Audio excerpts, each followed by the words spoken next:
Good evening and warm welcome to the Smuggo and Brooksy show. I've just turned my volume down because I think there's going to be a few rants tonight. I think a few tirades. So I've got two boys trying to sleep upstairs. So not sure how this one's going to go tonight, but hey ho, we'll wait and see. And we'll talk about the delightful Arsenal and the smashing week they've had so far. But before we do that, a good evening to my co-host Johnny Brooks. How you doing, mate? Yeah, I've calmed down slightly and warmed up a little bit after freezing my tits off the other day. But yeah, it's just one of them, and it's just so bloody frustrating. It's just it's just there, and if you just can't get it, it's not one of those prize grabbing machines, isn't it? You think you've got the toy, and it's going up, and you get to the end, then it drops, and you end up with nothing. Yeah. Yeah, it's a good way of putting it, to be fair. That's a very good way of putting it. Oh, I've just impressed myself. I'm not going to lie. Yeah, I don't know where I come from. Yeah. Like them Big Macs, mate. No cheese.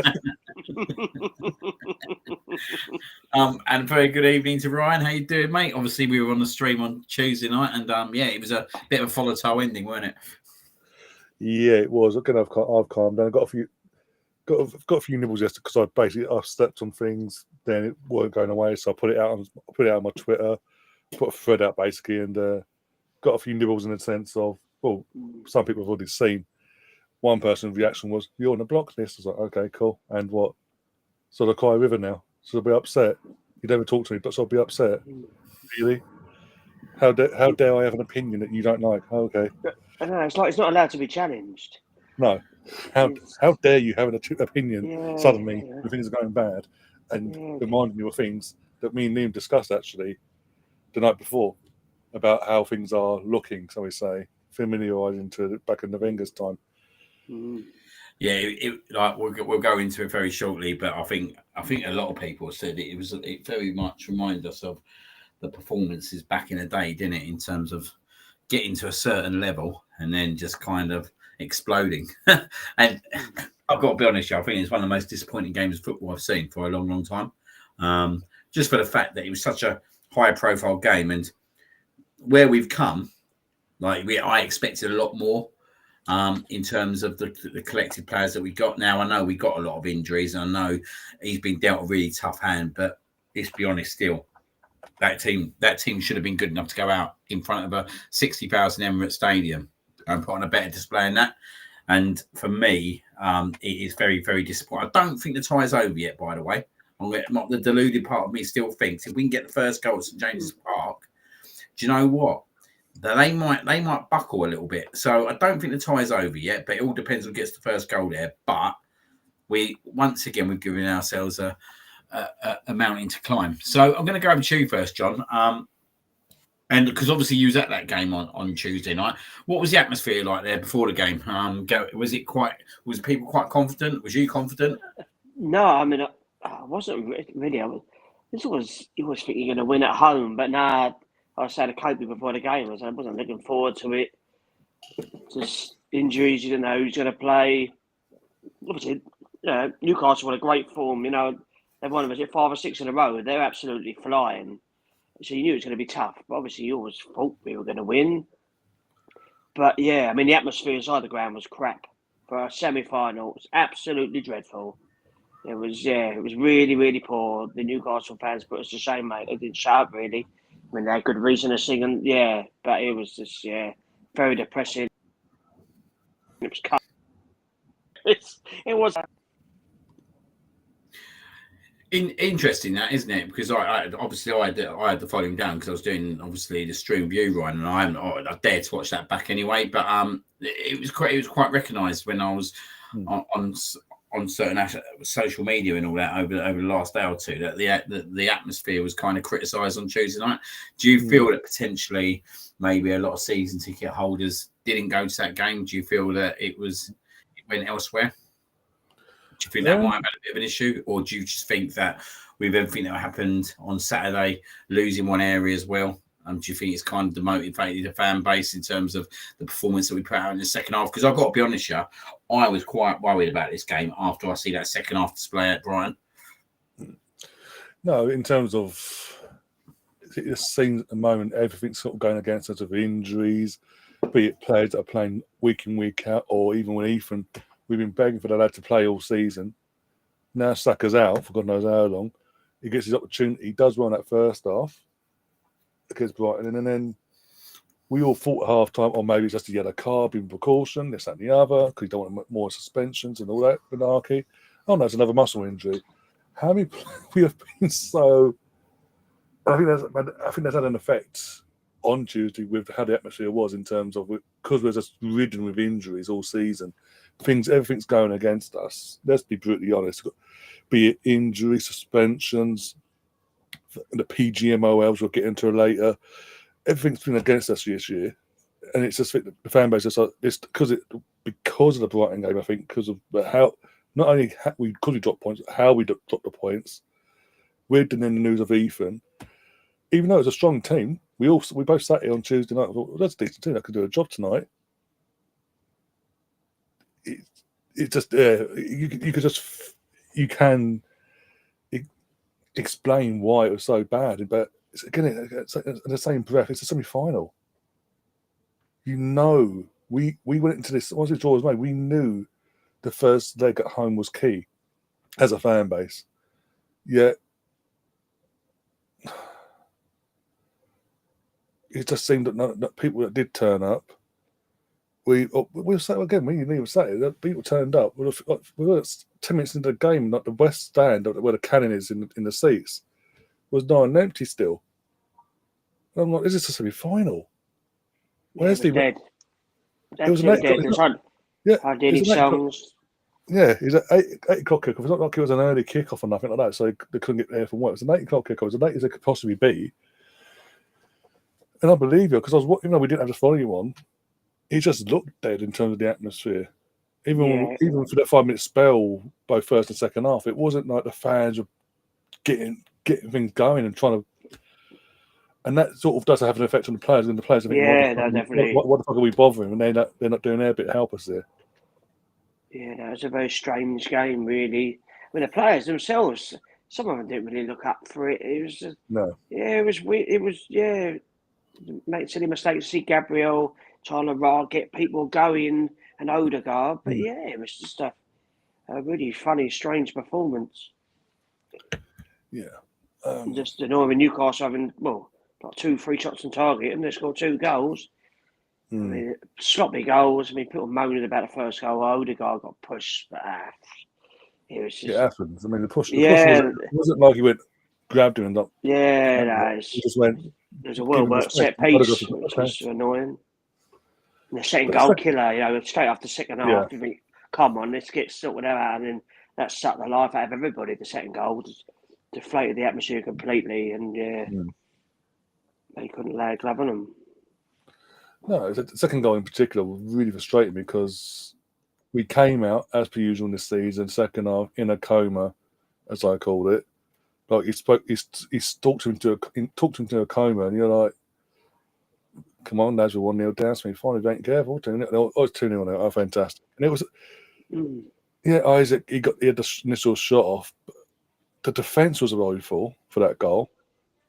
Yeah, how much space want to give him? And Raya should have pushed it further out. And then Raya, I'd go back because my big thing with Raya is either he doesn't get down quick enough for them sort of shots, or if he does things like that, and it leads into a tapping. And I was like, okay, so we've now got to go then. We've now got to go to St James's, win by 2, but at least get 2 goals to take it to penalties. Yeah.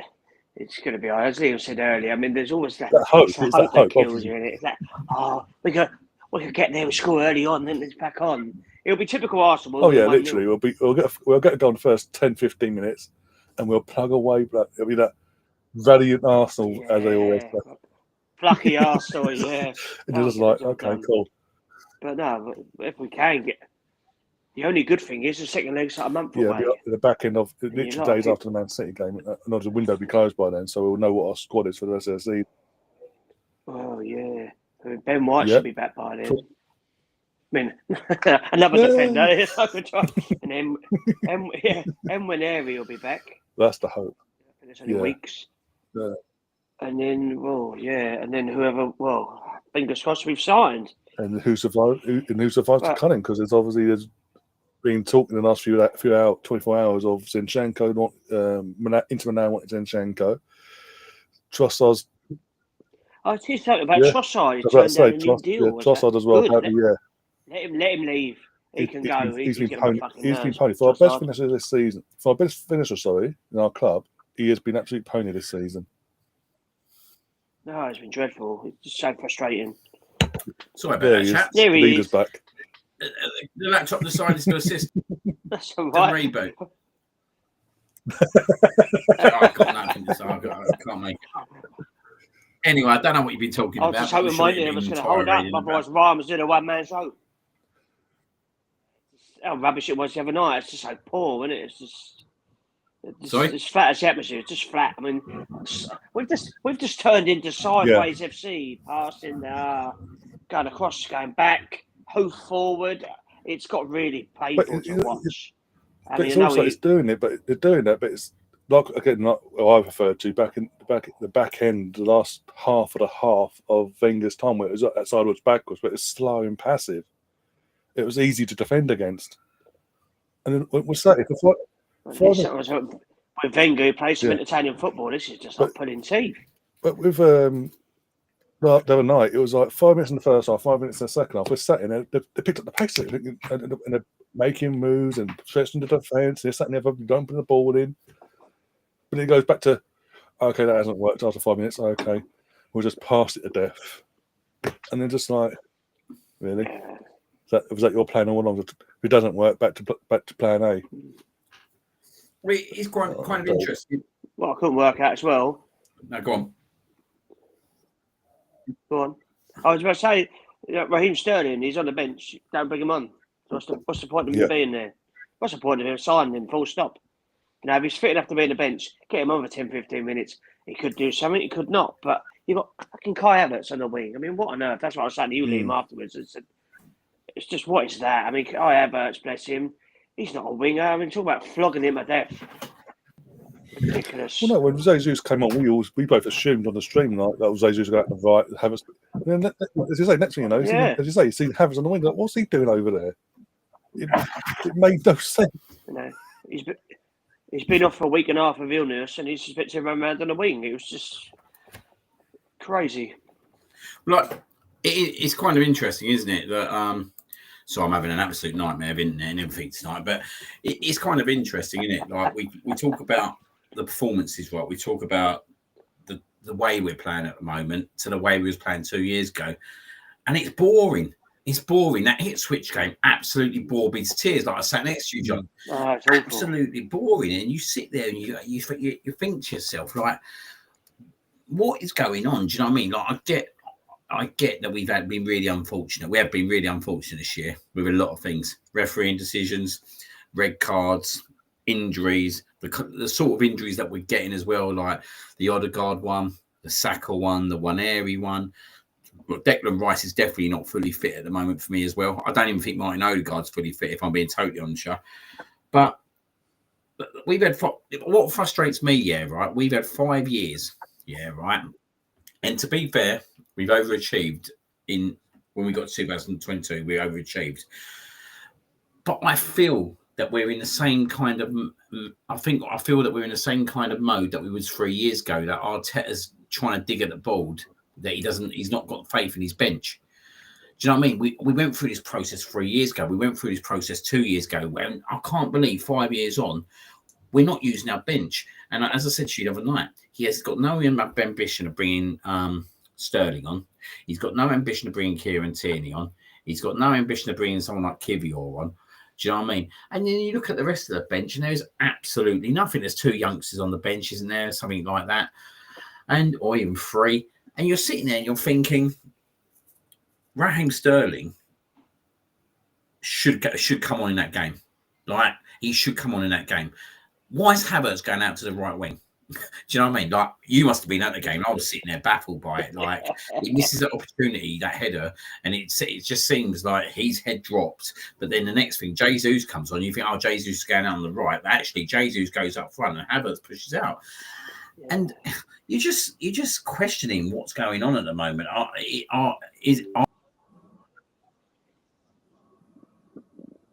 Oh, he's gone again. Oh, bloody hell. He's gonna find it like against the wall at this straight, blimey. He's on the missing list. He's a bit like Martin Odegaard at the moment, bless him. I mean, what's happened to him, by the way? I love the man. But it seems he's Daddy had the Odegaard. baby. He's had the baby, and baby's destroyed him. I don't know if he's got the illness bug or what, but he just doesn't seem the same player at the moment. It could be a combo of the bug, because there's a bug going about that a lot of Premier League players have been catching over the New Year period. But obviously, as you say, he might be doing the late shifts, even though he's obviously wife's on maternity, and she's, in terms of she ain't playing and training and all that herself, he probably put a knee shift in, and obviously he's shattered. He looks you are captain, so you have to play. Yeah, exactly. There's no one else. You know what I mean? We sold you a replacement to Fulham for 40 mil, didn't replace him. Yeah. So it's tough. Sorry, Odegaard. That's it. And then when he was injured, so he can't play. Yeah. Exactly. Nice. Oh, dude, he couldn't make it up. I said back in the when we sold Smith, don't get me wrong, I love the lad, but we were selling, because of how we were so progressively selling Smith at the time. I was like, we must have someone in mind. We must have someone ready to come in straight away as the replacement to push Odegaard or be that backup to him. No one. And the only other player we had that could have filled that void, Fabio Vieira. Yeah, I was just about to say that. Yeah. It's crazy. Yeah. That made no sense. Nah. It's just even like Reece Nelson as well. It's just, it's crazy. We all said that, surely we're going to be too light. I just don't know the thinking. If they thought, so in January, we've got 2 people lined up, as soon as the transfer window's open, we're bringing them in. But it's 9 days now, and nothing. They've been linked with no one.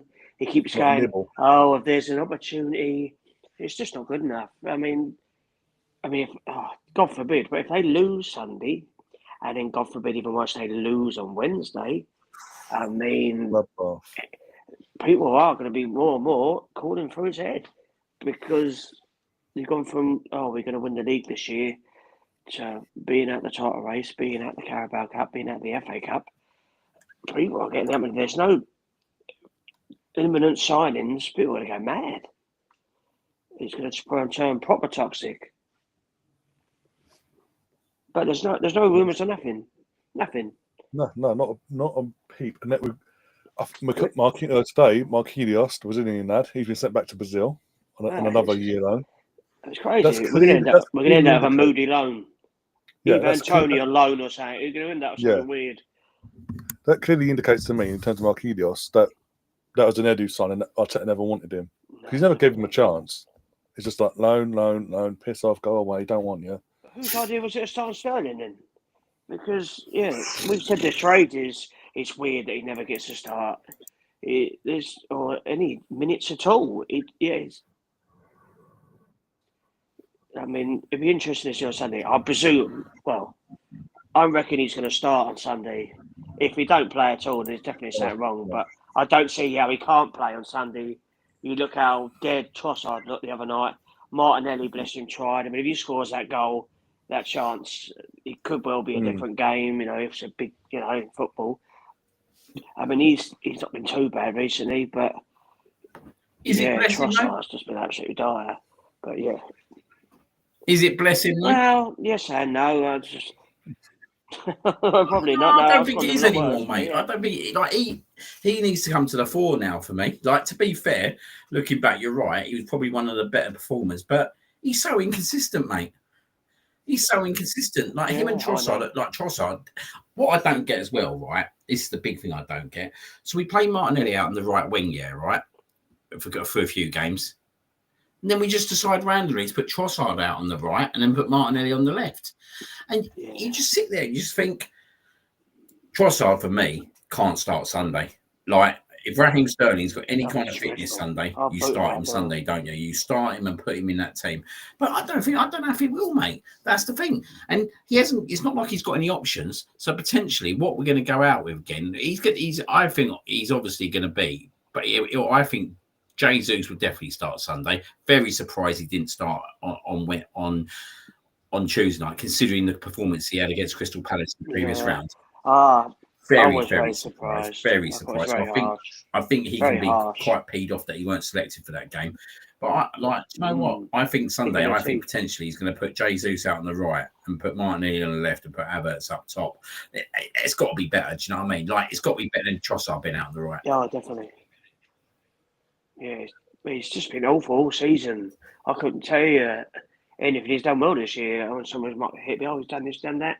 I can't tell you one game. Go, you know what? Who was brilliant tonight? Trossard. I don't think I've ever said that. To be honest, he's done all right in games. He's scored goals, assists. But I couldn't tell you one game where he's been. He's not that player, mate. He's not that player. And you're right. You know what I mean? No, he's not. And the thing is, the thing they bang on about him when they bring him up. Do you remember that hat trick he scored for Brighton against Liverpool? What's this hat trick for Arsenal? No, you're not getting that, mate. He's never had that moment. You know, it's just you're not going to get that out of Trossard, mate. You're certainly not going to get it now. And I just think with him, like you said, I think you've hit it now on the forehead. There's never been a game where you've just thought, yeah, he's outstanding. Like his best performances, if we're being frankly honest, have come off the bench. Which when he comes off the bench has been his best performances. Yeah. But I've seen many, many performances, especially at the Emirates, when in the first half you're sitting there and thinking, like, do you know what I mean? Like, has he done anything in his first half? What's he up to? Like, he ain't getting involved in the game. And I think he could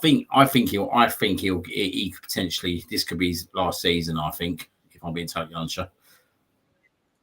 Well, there's that rumour the other day that apparently we're going around, I don't know if it was on Twitter, Liam, about they've offered him a 1-year contract extension. Then apparently him and his representative have turned it down.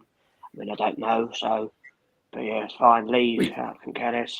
He's not a player who's going to be indispensable, is he? And let's be honest, at this moment of time, he's probably sitting there thinking, if Arsenal go and buy a left winger, which they have to do, by the way, they have to get a left winger in for us to go to the next stage. Where am I going to be surplus to requirements? And he'll end up being a bit part player. And to be honest, I think Martinelli's an interesting one as well, because even though I think Martinelli can offer something, consistency wise, I've got an issue with still. Yeah. But I think maybe the club might sit there and go, do you know what? It might be worth us making money on him. Yeah, that's it. Pressing in. There'll be interested people. If it balances out the rest of the squad. But I don't know. I think I want to see more from Martinelli. I want him to sort of score them chances. Like if that was Saka, that's a goal. Do you know what I mean? Like, I know you can't compare Saka to Martinelli, but at the end of the day, right, Martinelli needs to step up when Saka's not there, and he needs a big game Sunday. He needs a massive game Sunday, in my opinion, because we've got Tottenham next. And I think Tottenham at the moment are better away from home than at home. And talking about Tottenham, good to see how Mr. Morgan was here. Do you know what, Mr. Morgan? I see there he is on his hospitality day out in Tottenham. But we found something else, mate, and we was wondering if this was you. I have no idea who they are. I was wondering if it's you. You got it right. Oh yeah, here you are. Confession: I attended a Spurs hospitality as an Arsenal fan, and it was unbelievable. Was that you, Russ? Oh.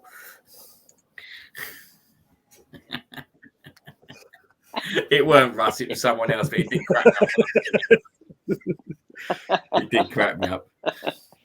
But yeah, like I do think that there's a couple of big performances Sunday. I'd like to see Sterling get some minutes, but I don't see him starting Sunday. But I see Jesus going out there Sunday, if I'm being totally honest.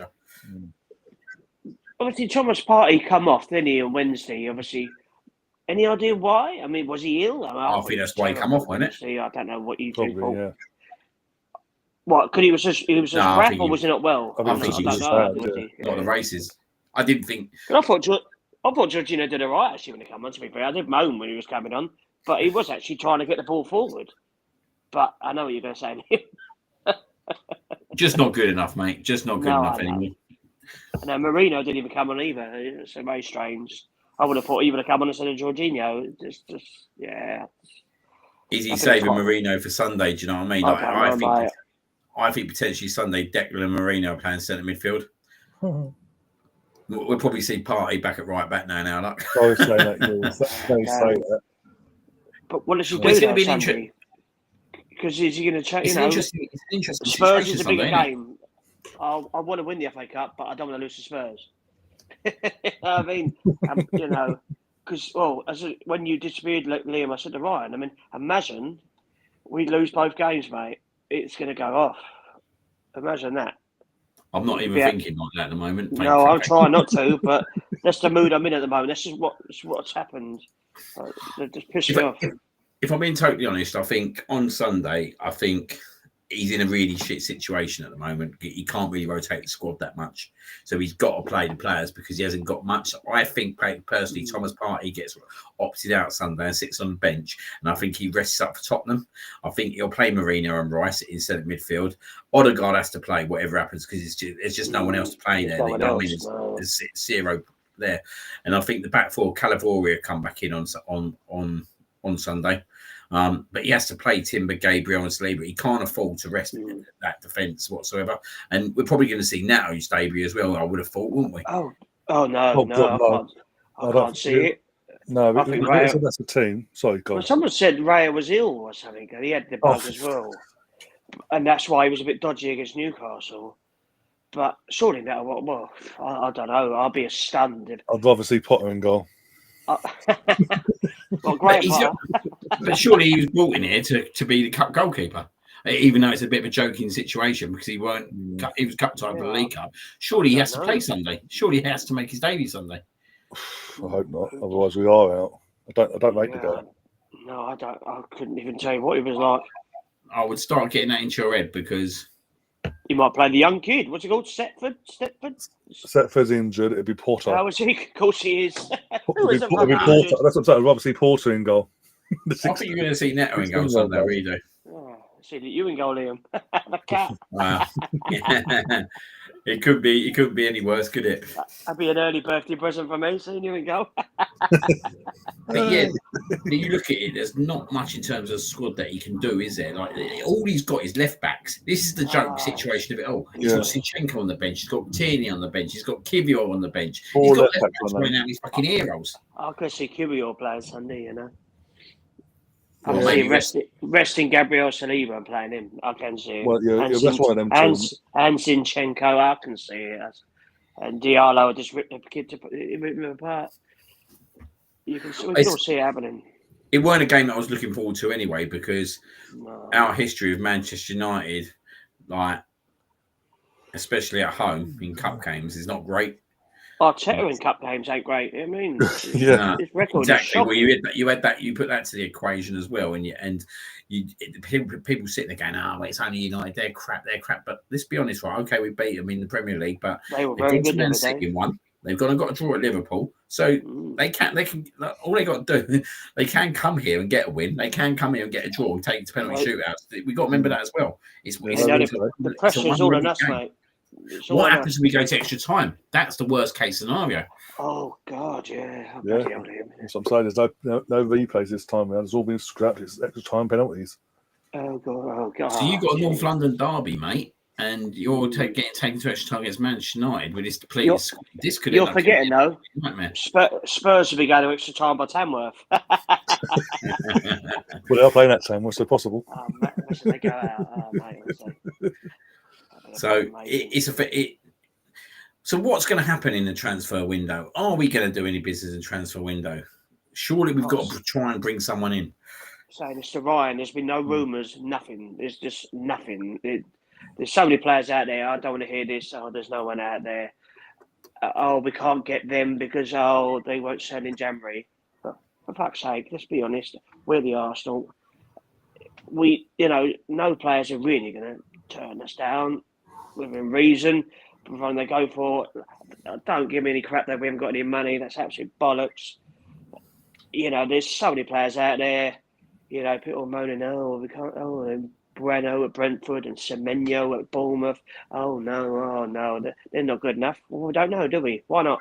They can't be any worse than Trossard and Martinelli at the moment. They're both Premier League proven. Semenyo is very excited. I wouldn't be at all disappointed with that. Lookman at Atlanta again. That'd be a super signing. But whether people, we were linked with their striker, Gugi, the one that missed a penalty, we've been linked with him. But I mean, we won't go for him. I wouldn't have thought. But the winger's the one. But it's like Osman, this loan at Galatasaray until January. I just don't get it. Even Tony, I still don't understand it. There's so many people out there. I mean, we were getting linked with someone from Final, some winger. There's a bloke at Frankfurt, Mamouche, probably Man City sniffing around.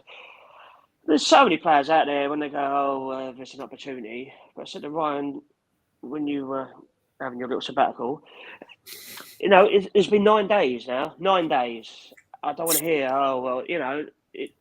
almost halfway through the month.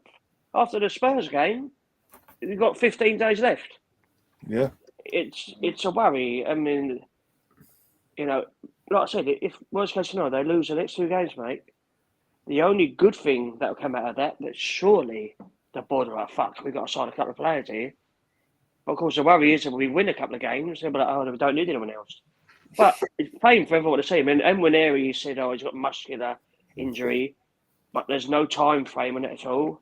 So, I mean, he could well be in the squad on Sunday. I doubt it, but no one knows. But, they need something. Everyone needs a boost. The players need a boost. They all look fat. This bug and that, and, so everyone needs a lift. Are we saying that this is maybe a piece that Arteta needs to get better with? Like, we seem to hit this wall every January. We hit this wall last year, even if it's back end of December into January. We hit this lull, we hit this period, and this is my issue. Before I went to my sabbatical, which is what I may call it. But he uses the same players time and time again, and I've got no issue about that. But he doesn't want to use his bench whatsoever. And we're getting to a 5th season where we're going down this road of we don't want to use the subs that we got, and we've gone backward as a club this year. That transfer window in July, in July window, whether you want summer window, we absolutely went backward as a club. It was a disastrous window, in my opinion. We all sat here in May, early June, talking about the players that we wanted to sign for Arsenal. We were talking about left wingers. We were talking about strikers. We were talking about centre midfielders. Okay, we got Mika Marino in. I think he'd be a good squad player, but do I think he'll be a first team player game in, game out? No, I don't. I still think that potentially when Thomas Partey goes and Jorginho go, I think that's an upgrade. I think we need to upgrade that position and get someone better in. So when I look at the window, we've got another left back. Like, okay, I like Calafiori and I like what he does, but wait a minute. We've got at the moment Lewis Skelly playing left back, Calafiori playing left back, and we got Kvyat, Tierney, and Zinchenko all sitting on the bench. Now, come on, man. Like, I'm not a betting man, yeah, right. But I can bet you, yeah, right, that no other team's got that many left backs on their bench. So why are we in this situation where the squad is like this? Well, how did it get to this? How did it get to that transfer window absolutely going the way it did? Because surely when the club and Edu and Arteta all got around this round table before the transfer window started in last season at some point, surely they would have been looking at situations like the striker situation that it needed to be kind of upgraded. Like the left wing situation. Maybe they thought that Martinelli might be, but no, go on. I can't. Yeah, I mean, I'd love to know. It's never come out, but surely they must have had a striker or a winger in mind in the summer. Oh yeah, we're going to go for him, but sadly, I know Sesko was a good, strong possibility. Obviously, he's now signed a long-year deal with Leipzig. Not that that means anything, but just means they want more money. But obviously, that went dead. And then there was nothing. We all talked about Gyökeres and nothing at all. Yeah, I mean, they must have had someone in mind. But yeah, but it just went on and on. And it's like, well, even last year in the Champions League, we got knocked out by Bayern Munich. It was there for everyone to see. We needed that striker. I just can't believe they haven't got him. Even, they got rid of Nketiah. I thought, that's good. Good luck, that means someone else must be coming in because we've got rid of the striker at the club. Because Jesus isn't really the striker, is he? He's a winger, that striker. But Nketiah is a centre forward. And they haven't replaced him. I mean, Smith Rowe, he's gone. Me and Ryan said Fabio Vieira. He would have been the natural replacement to take over, get minutes. And he's gone. It's just, I just don't get it. I just don't know what happened in the summer.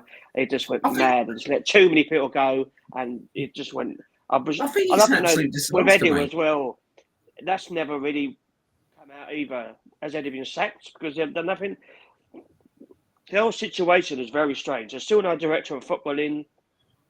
No one seems to know what's going on. It's just a complete shit show. Who is actually trying to buy the players now? Because it's obviously not Arteta. There's so many conflicting Who's rumours doing now. it? Plymouth Argyle set their manager. They haven't got a director of football because he's going as well. Some other bloke. They've signed about 3 players. So it can easily be done. So who is doing that for Arsenal? No one seems to be doing anything. There's so many conflicting rumours of the Edu situation. Just before New Year, so there's rumours going around that he'd been sacked by the club because they weren't impressed with his work in the summer. You've now seen in the last 24 hours, there's stories going about that basically he just left because he wasn't happy with the amount of power that Arteta was gaining within the club.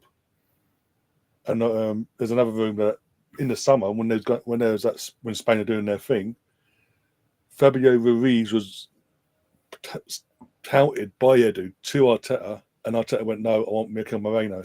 Okay. So it's conflicting stuff. It's like we don't know what to believe until one of them comes out, one way or the other.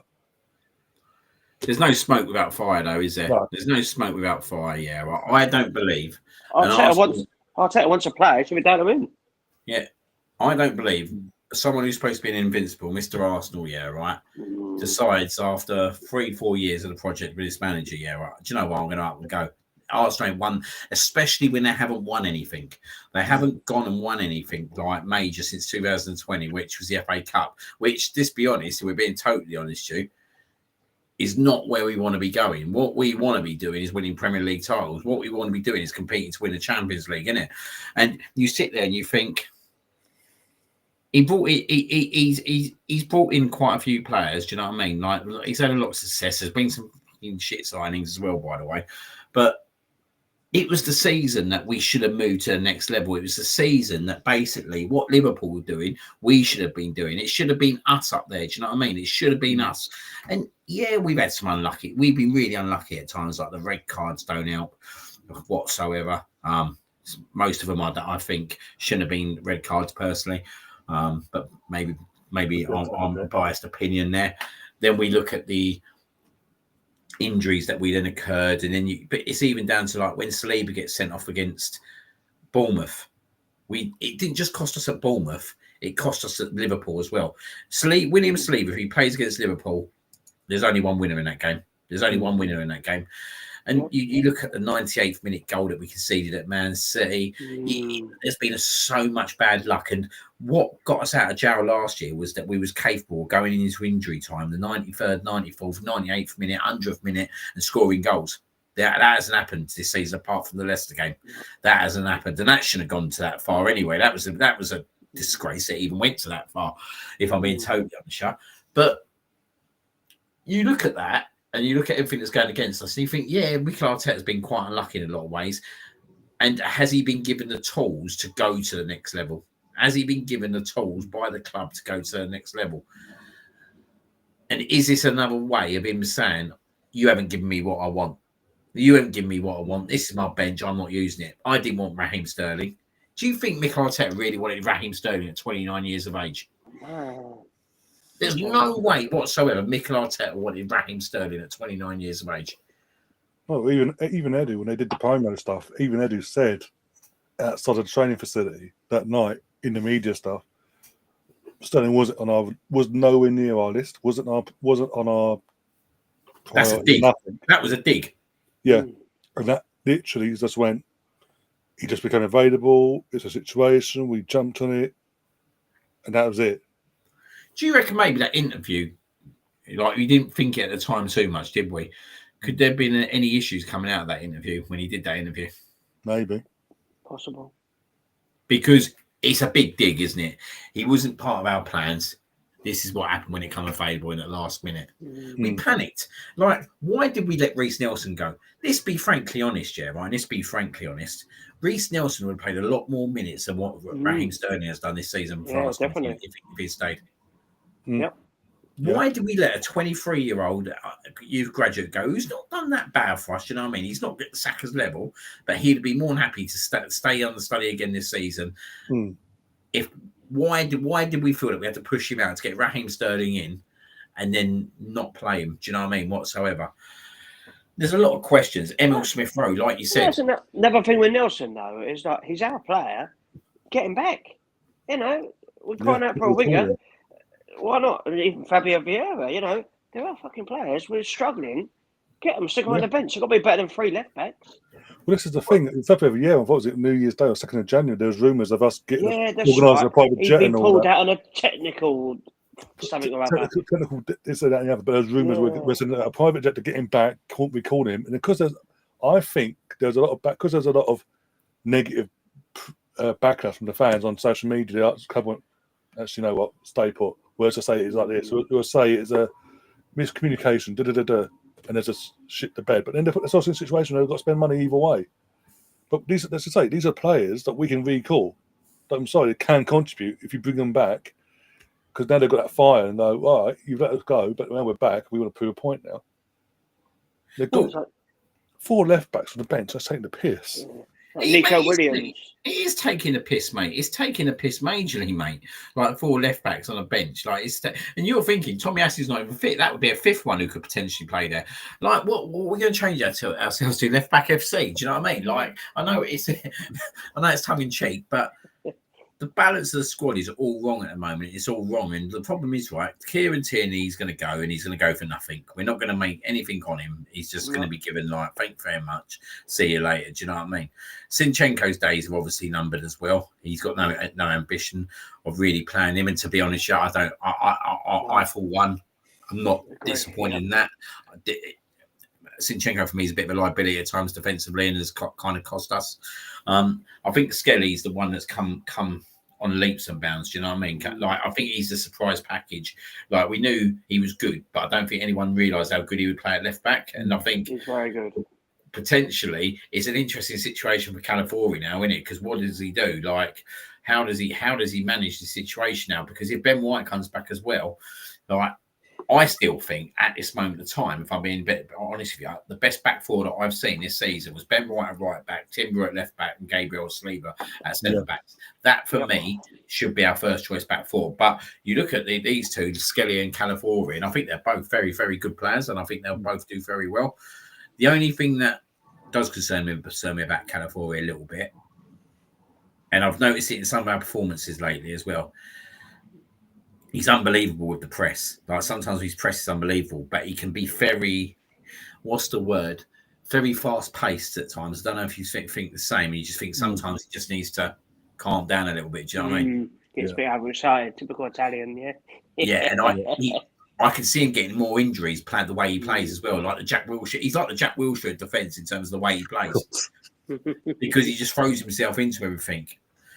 And you look at him and you think, look, you're a really good player, but you're in the Premier League now. Do you know what I mean? You need to kind of manage yourself. So I think at the moment it's an interesting situation with the left back situation. But I think obviously Timber, Skelly, and Calafiori will be the three. Timber's gone off the ball a little bit though. I don't say massively gone. He worked great the other night. I was expecting a lot more because he had the rest the other day. Yeah, it was a bit disappointing performance from him the other night, weren't it? I thought. He should have scored with a header as well. Yeah. So you start looking at it and you think, like, we're back to square one this summer. But whatever happens, we're back to square one. Like, we need to get the sporting director in. Is it Thomas Rosicky? We don't know. It feels to me that would be an Arteta kind of person to bring in. Used to play with him at the club and all that kind of stuff. Am I 100% comfortable with it? No, I wouldn't say I'm 100% comfortable with it, but do you know what I mean? I love Thomas Rosicky. Hopefully he can come in and do the business, you know what I mean? If it is him. But yeah, I don't want it to be like Mikel, like he's going to have an impact in it, Mikel Arteta, because he's got to work with that guy in it. But at the end of the day, who manages who? Yeah, that's true. Yeah. Well, who manages who? I was reading up what Rosicky's been doing over at his club at the moment. Is it Slavia or Sparta? Sparta Prague. It's Sparta Prague. He took over at Sparta Prague, and he straight away had an idea in terms of where the club needs to work, what the club need to do to get back to where they wanted to be. In the space of 5 years, took over, And basically, his philosophy was youth in terms of use the academy if you can. If they're good enough, bring them in, bring them up, give them the opportunities. And within 5 years, they've won their domestic titles in beating Slavia Prague. And before that, two of the four was second. Then 1 year was fifth or third. But in the last season, just gone, won the league title over there, and everything's like hunky dory. So from taking out the equation, he's a good friend of Arteta because of teammates and all that from back in their playing days. He's an Arsenal man in terms of he loved the club when he was with us. He has that love for the club, and he has got experience in that department. Whereas Edu had only done when he came to us 12 months with Brazil, something like that, 18 months, something like that, something ridiculous like that. So he's got a bit more experience in that department as well. And I think it's just again, the only thing that concerns me is he going to bend the knee to Mikel or not? Who, as you say, who's going to be in charge of who? Yeah, because for me, it should be Ricky's the main guy, isn't it? That's in mind. If he's a sporting director, then he's the main guy. Yeah. Like, let's be honest, such an intelligent, unbelievable player, Thomas Rosicky, by the way. Like, if it weren't for injuries, he could have been a world-class player. He could have been he was so good for us, but he would have gone to that next level if he didn't get them injuries. Very, very intelligent player, which tells me he's a very, very intelligent guy.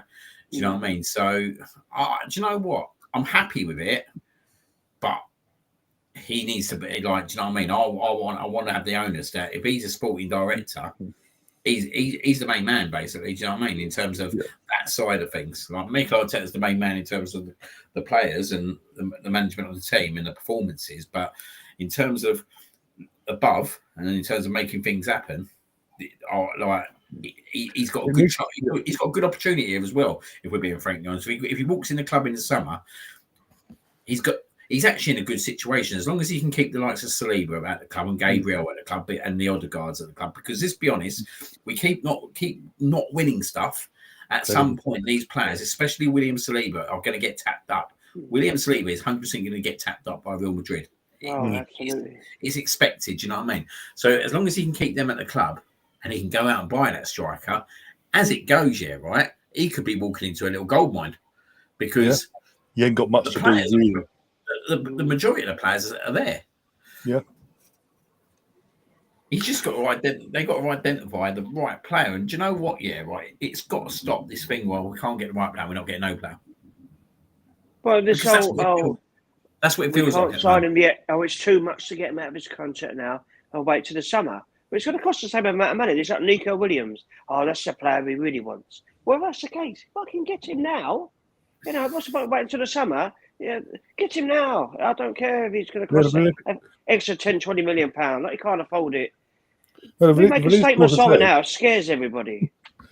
Exactly. The release clauses there, activate it, pay the bloody wages. I don't care what he's asking, fucking pay it. Because in the long run, if it works, you're making your money back in tenfold in shirt shells and everything else, and merchandise and this, that, and the other. But as you say, this could be good for Rosicky, as you say, like in terms of the bulk of the project he's done. He just needs that final piece. He's coming and identifying it without that final piece. I've always said back in like when Wenger arrived, in mid to late 90s, it was him and David Dean. You need that relationship where David Dean was in charge of him. In every summer in transfer window, he'd go, Wenger, give me your list of who you want. Okay, this is who you want. Cool. Yep. I'll go and get it. You go and have a holiday for a few weeks. Come back and you focus on the team. I'll do the nitty gritty stuff behind the scenes. That needs to be happening with Rosicky or whoever comes in. That needs to be the balance, basically. Because I do think Arteta does overthink things sometimes. He overdoes it and puts too much on it. He acts himself up before the season's even started. Do you think he complicates things at times? Yeah. Just a bit. Tries to be too clever. I think, being under Pep, he does try and copy him a few times, trying this and that. That time he tried a false 9. Was it against Atletico Madrid? Was it Swift right front or was he just, it's nice to try things, but I mean, it's like the other day with Havertz on the wing. It just, that's what you're doing. I don't know. And Well, what it's he thinks. interesting, isn't it? I know he said he's got to try things because Saka, I know, obviously every team in the world does a player of that quality. They Yeah. said, we've got to try things. Obviously, him when Harry getting injured and Sterling, it's very unfortunate, it really is. But you don't put Havertz on the wing. Put Miles Skelly on the wing or something. If you're going to do anything, he's young and fast. Don't put Havertz on the wing. It's just not helping himself on that silly things. And that's why people now really are starting to get the ump and the pressure is really on him now. Well, it's quite interesting you say about the semi-final against Atletico Madrid, isn't it? So when we're looking at it, like this could be another semi-final. I think we're quite lucky with the Newcastle game. It's 4 weeks apart, and there could be some kind of transfer activity because, do you know what I mean? If it was next week, as it should be, we're screwed. We're absolutely screwed. So I think we've got out of it a little bit. Like, don't get me wrong, it's very much against us, but get the first go out there, mate. I know that we can go and score goals away from home. And I don't think they can. Well, they can set up like that because they've done it against us before at Newcastle. So what I was going to say is pretty much not correct. But I think if we can score the first goal over there, right, very nervy. I think it could turn very twitchy for them. And if we can get a different ingredient in that team by that point, then do you know what I mean? An unknown player coming in could like you said, pick up other players, liven up performances. Do you know what I mean? And you like to think in about 4 weeks' time, as long as we don't get no more injuries, like your other guys be more fitter, Rice will be back to where he needs to be. Watt be back as well. I just hope, Tommy Essie might be playing. And then we woke up. Now you're taking it one step too far. He might be a new striker. I think I'd rather have Park back at the moment. Oh, God, yeah. Arsenal legend. What a man! But yeah, it's very much that we're in a situation going into Sunday now where Enter Alter Ego thinks Man United to beat Arsenal. If I'm being totally honest, this could be the first time that I actually come on air and say that and give a really negative prediction about Sunday, and I'm thinking whether I should do it or not. But no. I really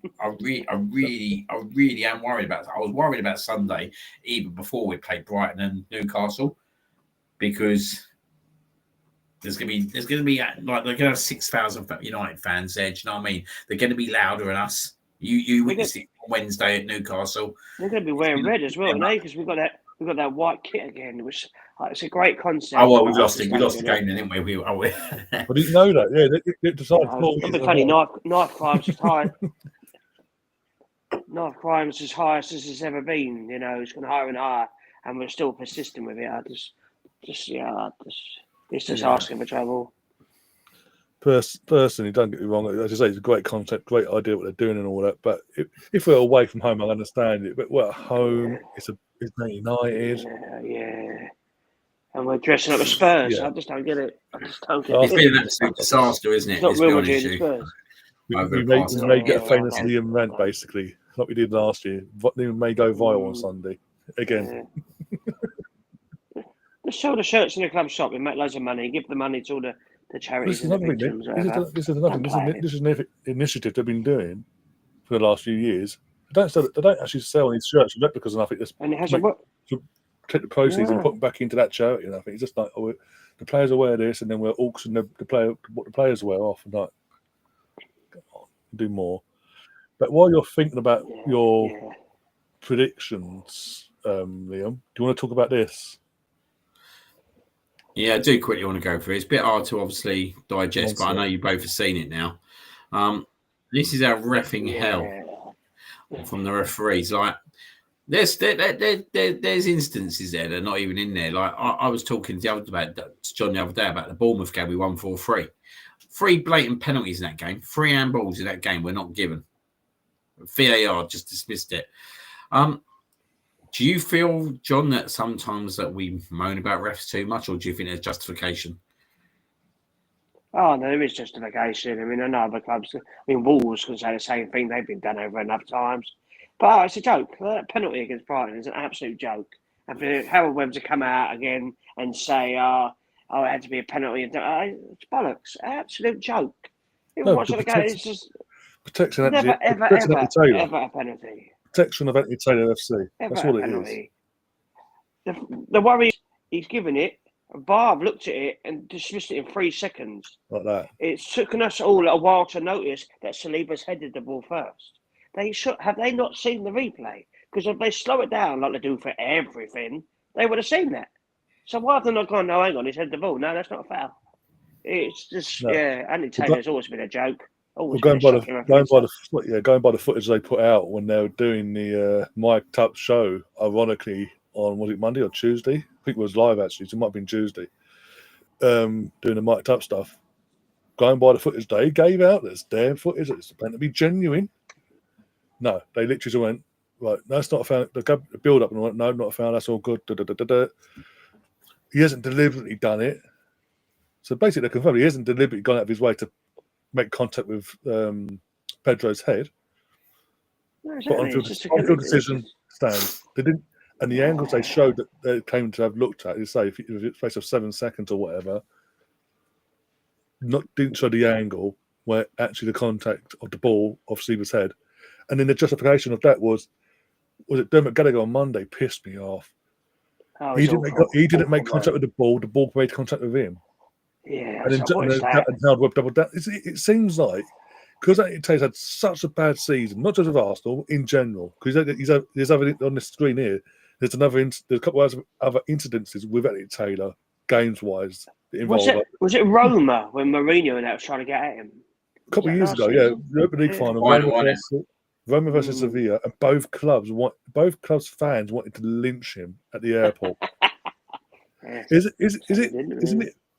Isn't it a bit concerning, so we say, from our point of view?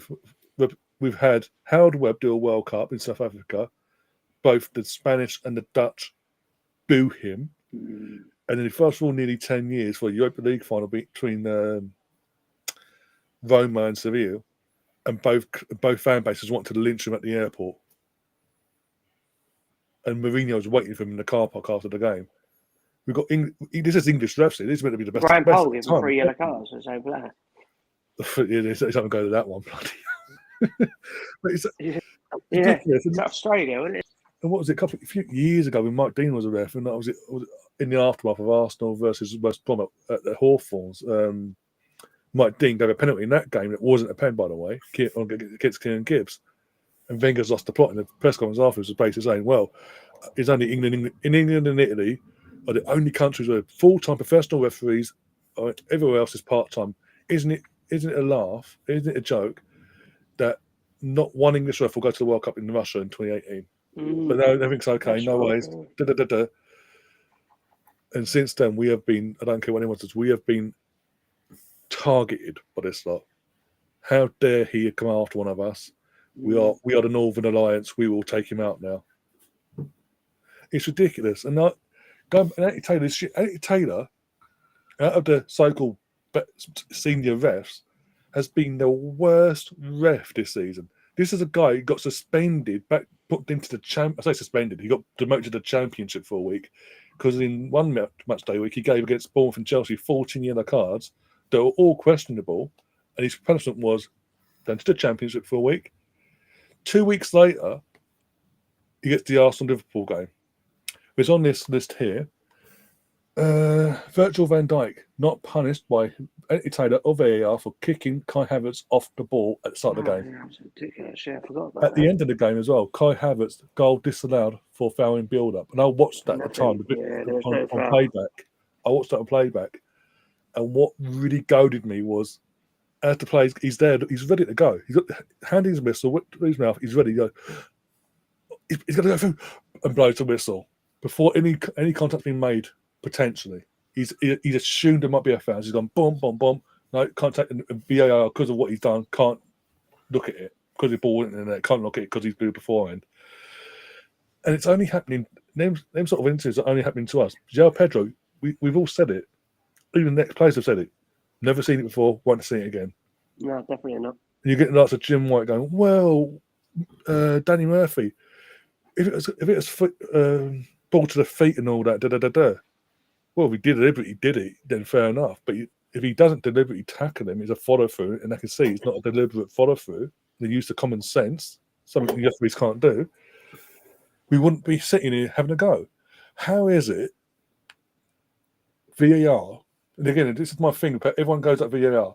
The concept isn't the wrong thing here. It's the people running the technology, having hands on the tech. That's the problem. We've heard Mike Dean. I know he's changed his words since. After he did his podcast with John and Jordan, saying, after the Chelsea Tottenham game, when I was a VAR official, the head of VAR for one season, I was in charge of this game. Kukureya, I saw it. It was a red card, but I didn't want to send that. I didn't want to send Anthony Taylor over. Ironically, shock horror there. Anthony Taylor again. Didn't want to send him over because he's having a bit of an all-over game. Didn't want to embarrass him. My mate. Yeah, ridiculous. Howard Webb gets on the phone to him on the Friday night. Need to have a word with you. Need to change your words here. Goes on Sky the next day. Well, actually, this is what I actually meant. It's on me. It's my fault. It's not Anthony Taylor's fault. The one that's still going, and it's just you're under the thumb. And Sky, there's no accountability. I said years ago, refs are too protected. This under Riley, too far protected. This is ridiculous, though. Absolutely ridiculous. It's not just for us. Obviously, we've got a list of instances here, but we mentioned before, Wolves last season were massively targeted. They got at the end of last season against West Ham, they had a goal disallowed for a player potentially interfering in the eyesight of Fabianski. Yet 2 months into this season against Man City, same incident. No goals allowed. It's okay. And the media go, and it's lots of Sky that are under the thumb. Yeah, no problem. Absolutely fine. But what about different seasons? Okay. Or you got Dermot Gallagher again. I go back to him. Ref Watch is pointless because he's asked for his opinion every time. He goes, "Well, I can only assume they didn't see it or VAR missed it. It is what it is. We are human." No, you're all in Northern Alliance. How is it every referee we have that's meant to be the best in this country are all from the north? Arsenal versus Man United for the last couple of years, a Manchester-based ref, or Man City, Manchester-based ref.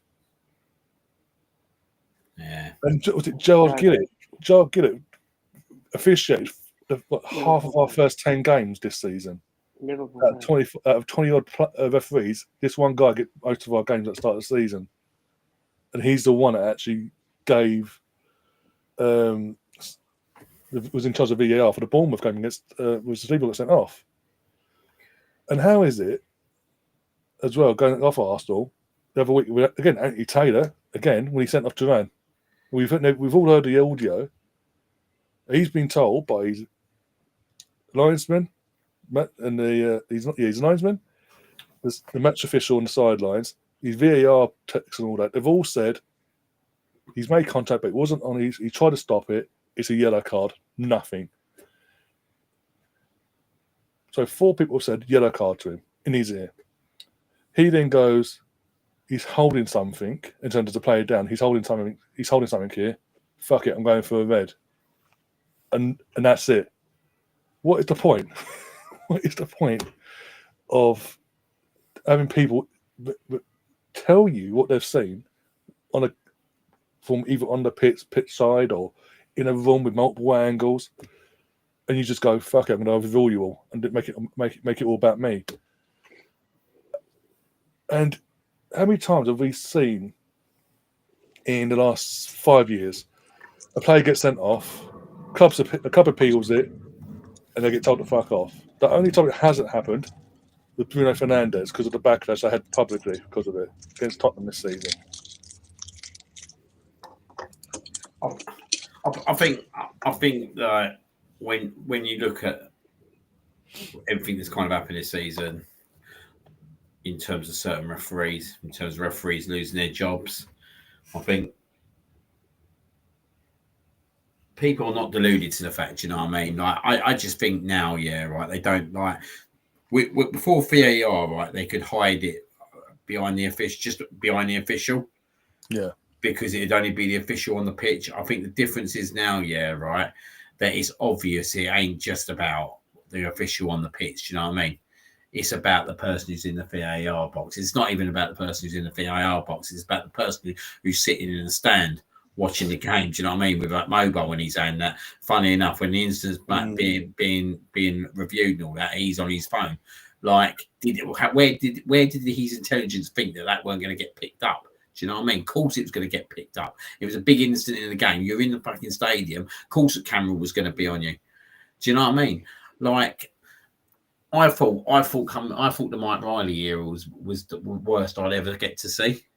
But this geezer, Howard Webb's gone one better for me.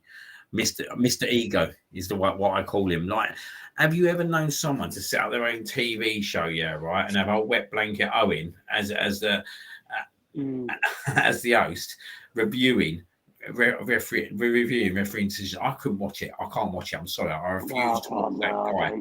I refuse to put my telly on. It doesn't matter what red card it is, whether I want to know about it or not. Arsenal, I ain't watching it. I'm not watching it. I'm not giving that geezer my time and effort. Yeah, right. When we all work hard every week. Yeah, right. We all work hard. We all graft. We all pay our bills and all that. But what we also do is save our money up, and it's a get out in it, going to see stadiums and all that. And then you're paying like you're not just paying for a ticket. You're paying for travel. You're paying for food. You're paying for drink. It's an expensive game. And then you get into a stadium, and you're robbed just like that. And then you come out of that stadium, it affects your week. Let's be honest, it affects your week. Do you know what I mean? You're angry about it. Like poor John the other day walks out of that stadium. He's cold. He's sitting there. Yeah. But they got no shame. This referee at PGMOL got no shame whatsoever, yeah, right? And I'm sure there'll be a lot more that'll come out over the next couple of years. There's always been little ilklings anyway, weren't it? That certain refs have come out and said he wouldn't be surprised if like people end up in court and all that kind of stuff. Do you know what I mean? And even though you wouldn't want to see that, at the end of the day, you can't be telling me that 7-8 refs all being based up in Manchester is good for the interest of the game. No. How has that happened in the first place? Like we talk about diversity and all that kind of stuff. Do you know what I mean? Like you're diverse to one part of the country, and you think that's fun, and then you sit there and you wonder, like when the big decisions go against you, you start questioning all that kind of stuff. And we'll sit here in 2 years' time, we'll sit here in 3 years' time, we'll sit here in 5 years' time, and we'll have the same conversations. Do you know what I mean? And the most worrying thing about this is, right, Howard Webb will leave his job one day, and you think it can't get worse. And what they'll do, they'll recruit from within, and it'll get worse. Andy Taylor will be in charge. Exactly. So, Look at Lee Mason. Lee Mason didn't get dismissed. Lee Mason did not get dismissed. Lee Mason was told to put his head low till the end of the season because he absolutely screwed up. But you know what? You're going to train in our next batch of the referees. Look how things have gone. Come on. Well, after that, mate, my mindset was clear about like the establishment and what they're doing and where they are. And do you know what? Right, one thing I will say is I'm kind of glad that I'm not on like Twitter anymore, because when you see it more and more during the week, and you start reading stuff, it starts to affect. It does. It naturally starts to affect you as well. You start getting more and more angry about it. You sit there and you think, why am I getting angry about this? Do you know what I mean? Like at the end of the day, like nothing's going to change, and that's the thing. Nothing is ever going to change. Like they've got away with it for so long, and it's absolutely rooted into that system. And the concerning thing for me is that you'll come out of this system with Howard Webb, and you'll think, oh, things might get better now, but they won't, because I thought that about Mike Riley, and they don't. They'll just, like you said, they'll recruit from within. They'll give Anthony Taylor a job. Do you know what I mean? Or they'll give someone else a job, and they'll do exactly the same thing. And why? Yeah. Because they all keep it in-house. Yeah. On that note, you can't, can you? That is what it is. No. They'll keep it in-house. Yep. Yeah. Corrupt as the days long. On that note, score predictions time. Sunday, John, what are you going for, mate? I've got to go for a win. I mean, even if I'm not entirely sure, but I'll say 2-1. Yeah, I've got to back us to win, but yeah, I'm not looking forward to it. I know no one is, but yeah, I think they'll score. But I think any win will do. I'll say 2-1. Yeah. Ryan? Yeah, I was going to go 2-1, but I'll be different. I'll go 3-1. I think, as I say, I think they'll score. Amaz's got a new contract tonight, so he'll be buzzing. Yes. Yeah. So yeah, that's the way we've been defensively. As I think that they will score, but I think as long as we do our bit, I've just got to be positive. It's at home. I've just got to just look at it like that. Yeah, exactly. I'm looking at it's more hope than anything. It's an FA Cup third run at home. We got the white kit. What can go wrong? And the human man incoming live. I'm not confident whatsoever for Sunday. But I know I'll get thrown under the bus if I tell you what I actually think. We've only actually won once in that kit, by the way. Thinking about it. In the last 3 seasons we've worn it, we've only won once in that And who was it against? Oxford United of League One. We even made that a job in the first half, didn't we? First time we wore it was against Forest when they were in the Championship before they got promoted. Oxford the following season, and then we won that 3-0 here, but they made hard work of it anyway. And then Liverpool last year, when you went viral, literally. I really don't want to tell you what I'm thinking about Sunday. I really don't. No, just say a positive result then. No, I'm just going to leave it there. I haven't predicted nothing. I haven't predicted nothing then. No, I think if we do win Sunday, I think it's gonna, like you said, I think it's gonna be a really tight game. I can't see us keeping a clean sheet though. That's the thing at the moment. I can't see us keeping a clean sheet. Fuck it. No, do you know what? I'm gonna leave it. I'm not gonna do it. Because I just don't believe it at the moment. I don't believe anything I'm saying. Oh, can I bottle out of it, John? No. Give us a score. What's the worst that can happen?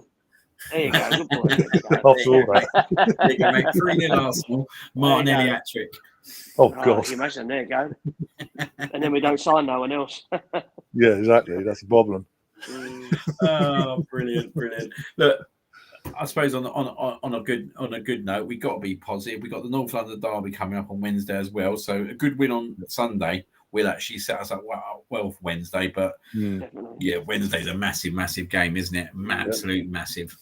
Yep, and the girls are back. Well, hopefully, say that there's the game because they're meant to be playing on Sunday as well at 12:30. That's been moved time-wise to 3:00, but they're going to reassess, do pitch inspections at 9:30 Sunday morning. So it might go ahead still. It might not. So I put a thing out yesterday on Instagram saying, "Oh, thank God the girls are back this weekend." Half an hour later, the game's been pushed forward to 3:00. And it might be called off anyway. It's like, oh, fantastic. So that's the same time as us then, is it? If it goes ahead, it'll be the same time as the men. Yeah, so I'll be multitasking FC. Interesting. Well, it makes sense to put it back. Put it back. Just in case they can. Because obviously they're playing an artificial pitch, so they are trying to hope that it falls, however frozen that pitch is at midday, it falls out enough for them to play safely on that pitch. Yeah, makes sense. Right. Obviously, thank you for everyone who come in and chat tonight. Always good to have your comments. So thank you very much. Thank you very much, Mr. Brooksy. Has he paused? I think we've lost him. Oh, well, I think we have. Either that, or that's a look, isn't it? It's either that, or he's got his spotted something very, very interesting. Well, obviously, thanks Ryan for coming on at short notice, mate. Absolutely no problem, mate. Thanks for having me on. And I was next week back to Thursday. It's still Thursdays or back to Tuesdays next week? No, we'll go Thursday next week because of North London. So obviously it's that in between, isn't it? Yeah, we'll go Thursday next week, definitely. That's cool. On that note, I think we called it an end, and I think John's called it an end anyway. Yeah. Something's interesting. Yeah, and he's gone now. He's gone. He's gone. We're gone. Good night. 1 sec.